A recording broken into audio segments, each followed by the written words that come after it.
Hey everybody, welcome back to Rink's Garage. In today's episode we're going to be working on this 1952 Oldsmobile. Local guy just picked it up a couple weeks ago and he wanted us to kind of go through it, see what we can find if there's anything wrong. Plus it's got a couple of oil leaks we're going to take care of, and the radiator fan has been acting up, so we'll take a look at that too along with some other stuff. So let's get her in the shop.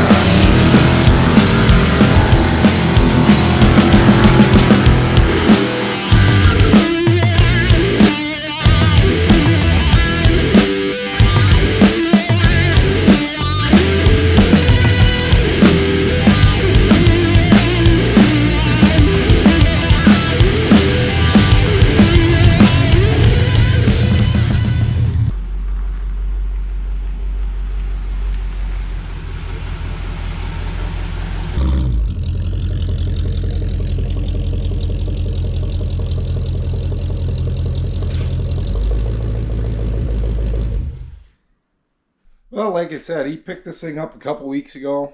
I don't think he's got a whole lot of miles on it, but he noticed a couple oil leaks on the garage floor. So we'll pop the hood and see if we can see where they're coming from.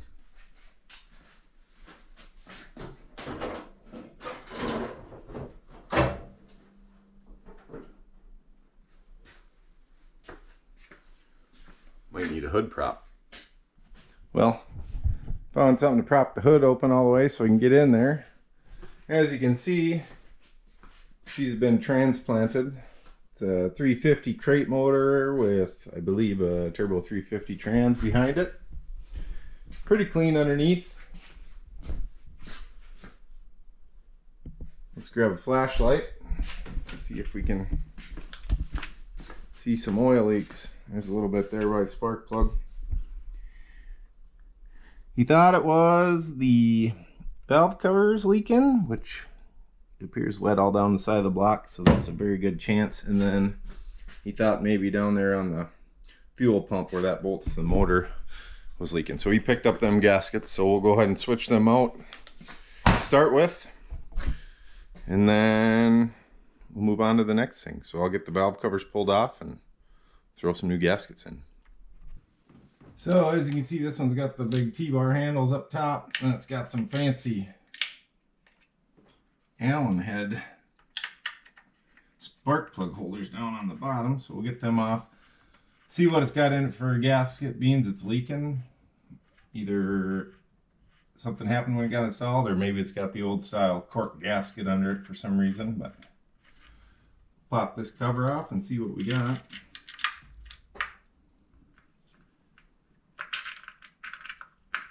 She's definitely leaking there. It's real oily.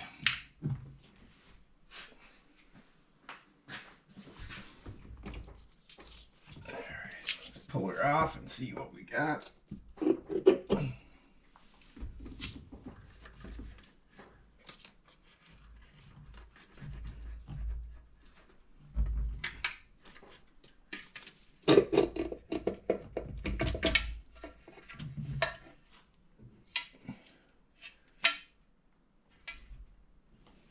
Does have the rubber gaskets on it.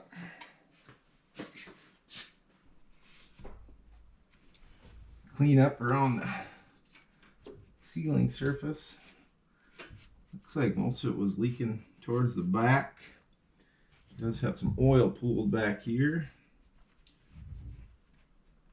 Sealing surface doesn't have any big gouges in it or anything, so thinking maybe she was just dried out. They are pretty hard, so we'll get this cleaned up good and get the new gasket on the valve cover and stick her back on. So I got the valve cover up here, and it looks as though most of the oil was going over the top of the gasket because she's full of oil up top here. It never had silicone on this part. So we'll clean this up good. And I'm just going to put a bead of silicone on, and then we'll stick that new gasket to it and let it sit for a while before we stick it back on the motor. Hopefully that'll seal her up. just wipe her off and then spray a little brake clean on it and wipe it off again, let her dry.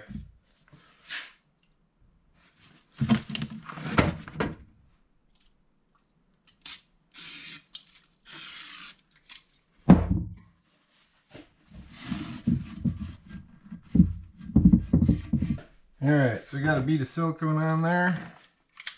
We'll take our new gasket.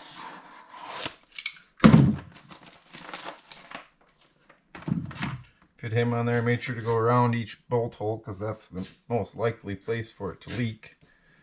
So we'll set our new one on there. Get the holes lined up.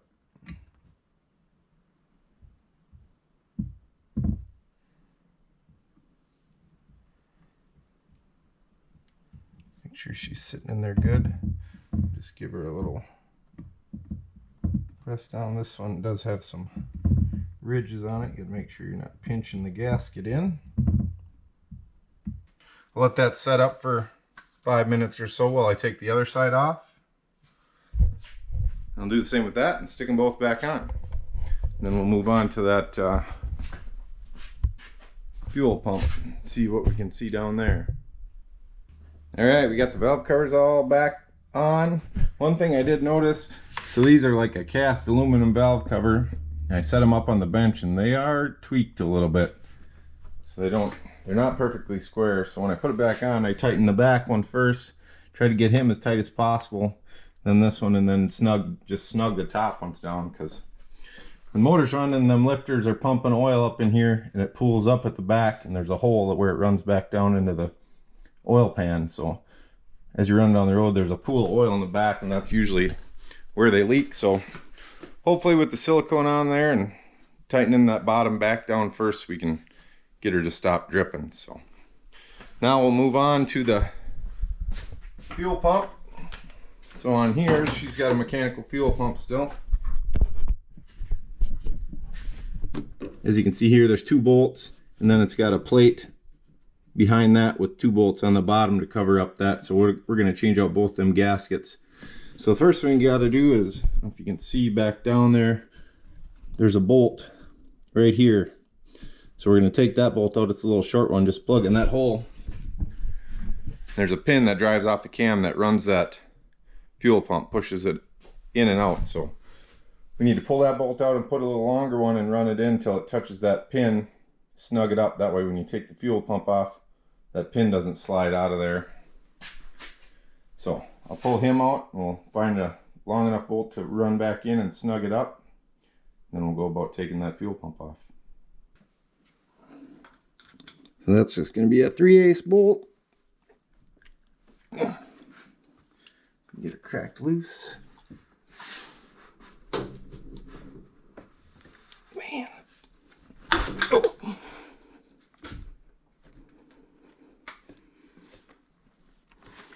See, that's a little shorty, so got a little bit longer one. We'll stick him in.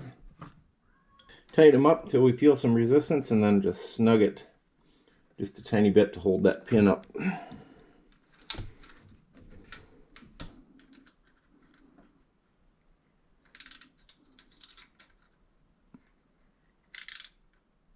We'll snug him up a little bit, keep that from falling out of there. Now we should be good to take the bolts out of the fuel pump. I'm going to try and do this without unhooking the fuel lines.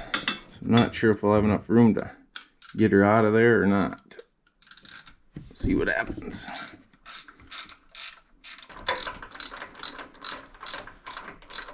It's going to have a little bit of pressure just because depending on where the cam's at, that there's a spring in there with the plunger, so it might push out a little bit.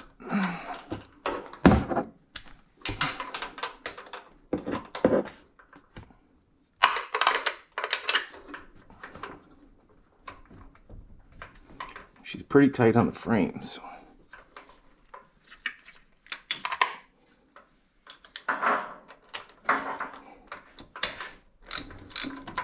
There she came.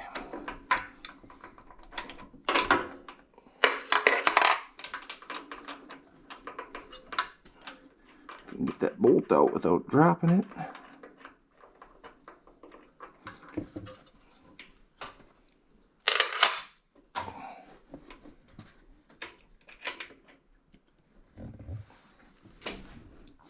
Now, let's see if we can get the fuel pump out of the way. It looks like we will have just enough room to take him back out of there. So now we just got to take these two bottom bolts out. I'll get that plate off, and then we'll get it all cleaned up, clean up the surface, and put a little silicone on and tighten her back up. All right, we got her surface all cleaned up down there. Got all the old gasket off.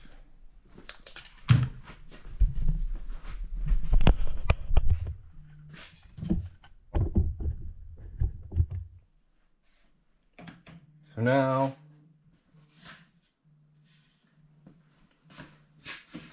got this all cleaned up, both sides. This is where the fuel pump goes. So we're gonna start with that. We got a new gasket.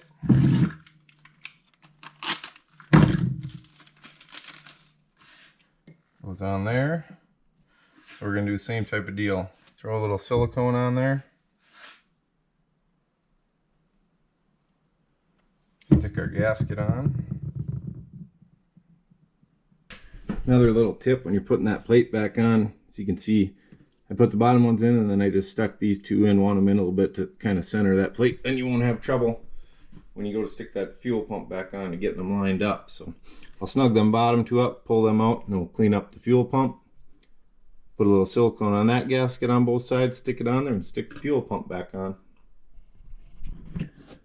Now that we got our fuel pump bolted back on, don't forget to switch your bolt back. So we'll take that long one out that's holding the pin in, throw the short one back in, tighten her up, and we should be all done with that. Another thing I noticed while I was under the hood, taking that valve cover off, is we got a vacuum line here that runs down probably for the transmission. So I kind of bumped it and she came right off. So we're going to throw a couple clamps on that guy for him so she don't lose a vacuum line going down the road and start running all goofy. So throw a couple clamps on that for him. Alright, so the next line of business we got is the electric fan. So it's got one of these cheap kits with the temp sensor that you just stick in the radiator. And it's got a pusher fan under there. But the thing just kind of turns on and off when it pleases. And I don't know what the thermostat is, so first thing we're gonna do is fire it up and just let her warm up and take the temp gun and just keep an eye on the radiator and see at what point that thermostat opens. So we'll fire up and let her warm up a little bit.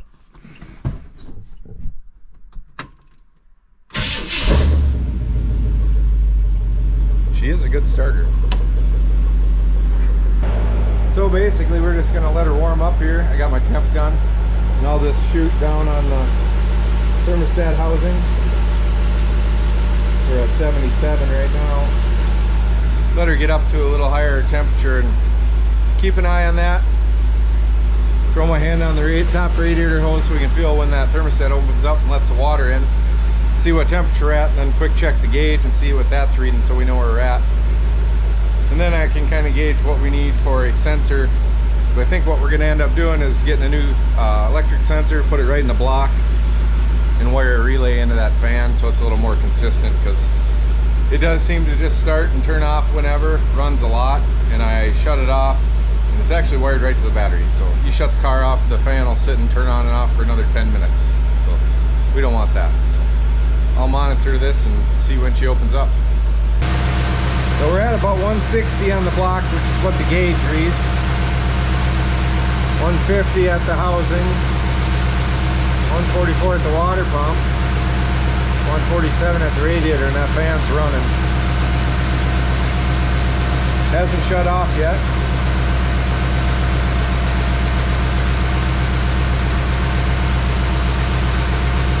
It's about 142 in the core. See if she shuts off at all or if it just stays running. Seems like it's coming on a little bit low. Looks like she pretty much holds that 160, so I think we'll have to pull that front shroud off and take a look at the fan setup and see what we got. And then maybe we can get a new sensor and get it dialed in a little better. What do you think? Yeah. Kate says yeah. shut her off so we don't get fumed out here and pop that front off and see what we got. One other thing I thought of doing, so I pulled the sensor out, stuck her under my cold bottle of Powerade. So now that fan's not running. So we'll just see if she climbs up in temperature, which it did. It jumped up to 190. And we'll just get a good idea where it sits and idles at without the fan running. Doesn't seem to be going up too much.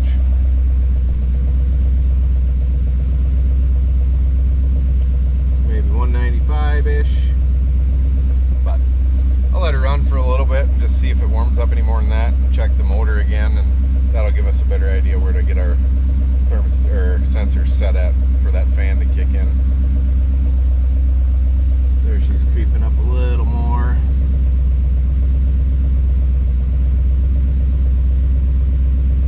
Still about that 195, 200 maybe.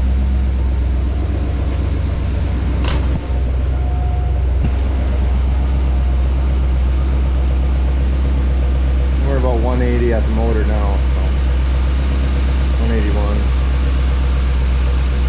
Well, 205 at the sensor. So this gauge is reading very accurately, so we should just be able to go by that for a thermostat. So let her sit here for another couple minutes, see if it gets any hotter. Well, shut the car down and the fan ran for about 20 minutes before it shut off, until the radiator cooled down to that 150. So pulled a little cover off the front here and found inside a little adjustable thermostat for the fan. So we should be able to just kind of turn it up a little bit. I'll just warm up the sensor, get the fan going, and then we'll just adjust on that and trial and error probably. Get her up to around 180, 185 before it kicks in. So it's not running all the time, and then of course we're gonna have to find out which one is battery power, which I'm guessing it's this guy running through the back here, and probably pick up a relay and run that to keyed power so that when you shut the key off, it shuts the fan off so it doesn't sit and run the battery dead. So I'll warm up that sensor and get the fan going, and we'll adjust on that thing a little bit. We're just about to 190 on the gauge, so let's dial that fan in right where it's at, see where she starts up at. Check the radiator first. Right there on the radiator too, so we should be able to turn the dial on the fan and that thing should kick in.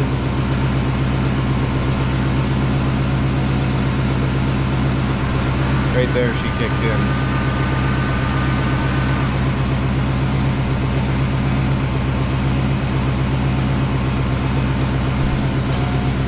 Dialed her back a little bit.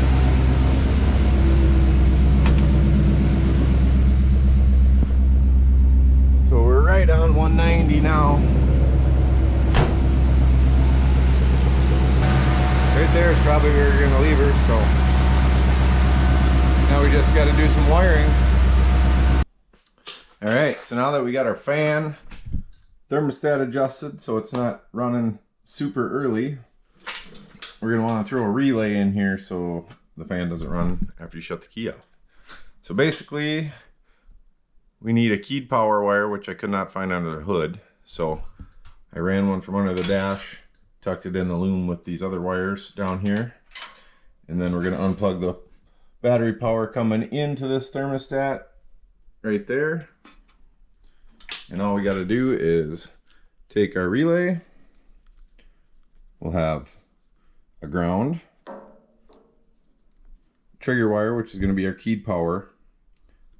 And then we just got to plug the green one into our battery power coming in, and the thermostat to the normally open, so that when you turn the key on, it triggers the relay to put the power from the green through here to the thermostat. So I'll plug her in and see if it works. All right, got the relay mounted, everything hooked up. I'm gonna take, I got the key on, so our fan should work. So I'm gonna take the torch heat up our fan sensor and the fan should kick on.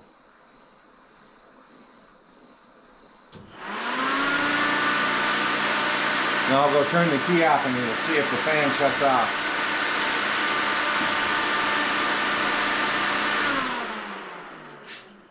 Perfect. So now we won't have the fan trying to drain the battery after we shut the car off. So stick the sensor back in here. It's still hot. But that's gonna wrap that up. I'm gonna throw that cover back on. Got all my wires tied up, and next on the list, I believe we need to try and get the fuel gauge to work. So I'll get this buttoned up and we'll see what's going on with that. All right, well, I got the back end up on the ramps so we can get underneath, see what we got going on with the fuel gauge. So the fuel gauge just says full all the time. So I think what I'm going to do is pop these two bolts off the gas tank, drop it down a little bit. We'll see if the wires are hooked up, and then maybe we can do a little testing. I'm not sure where the wires run for the fuel gauge. Thinking they might go up in the trunk right there, but we'll drop the tank down a little bit and see what's going on. So I got the tank down off, I got her unplugged. It looks like it's got a new sender in it. So first thing I'm going to do is I made up this wire that I can plug into the sender. And I'll just run this on the outside of the car and test it right on the gauge so we can rule out bad wiring in the car somewhere. So I'll get this end plugged in and then we'll stick her on the gauge and see if that does anything. Alright, so I got my test wire hooked up.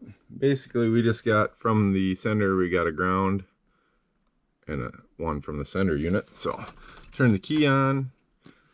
So now we're on empty where it was on full before when I had them wires hooked up. So I'll just touch my ground and my sender back here and see if it goes back to full. Then at least we know our wiring was doing its job, and it did.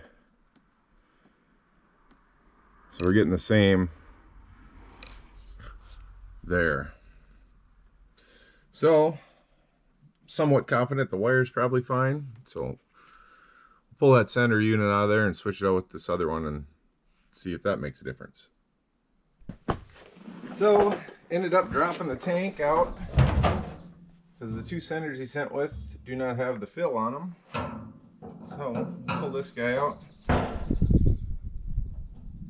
and make sure it's not stuck, or mostly make sure that it does work with the fuel gauge that's there.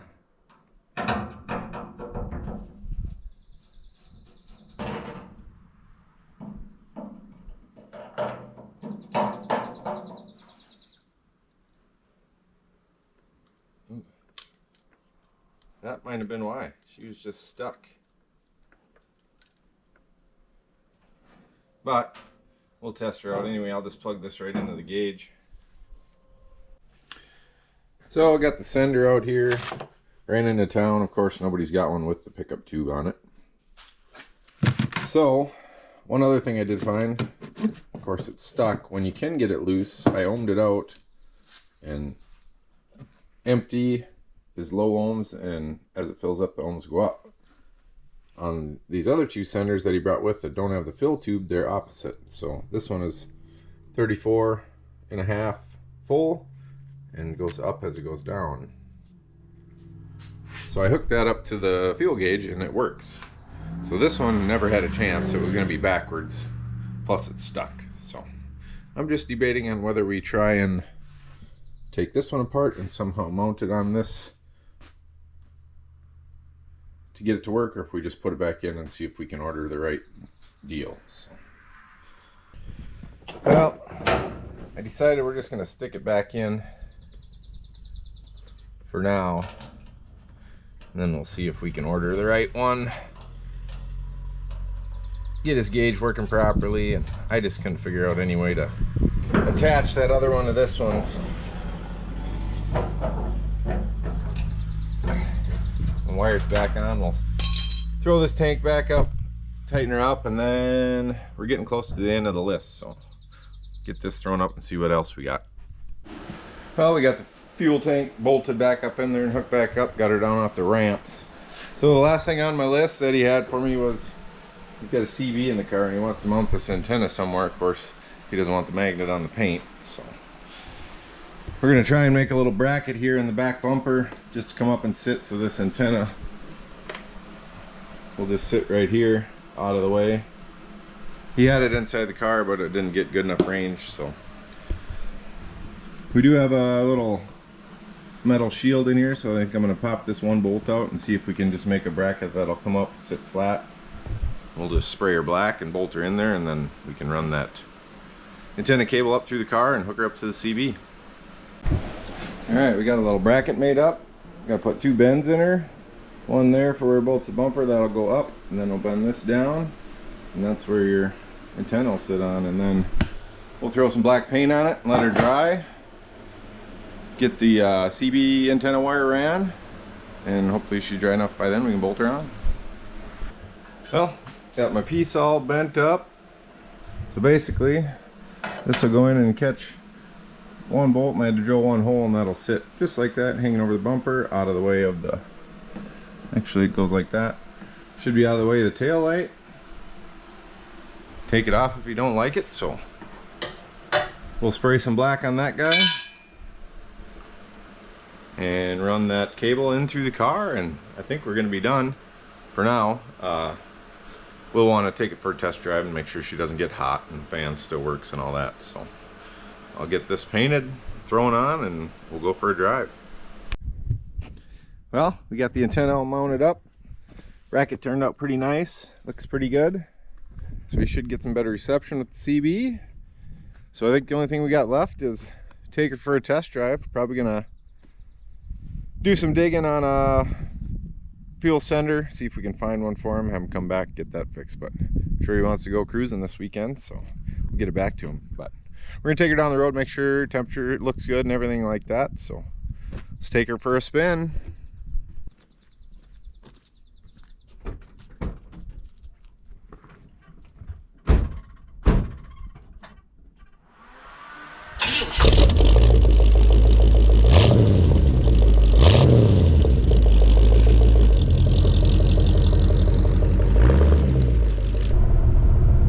Cruising a little bit, put some gas in her so we didn't run out, but she's running right about that 195.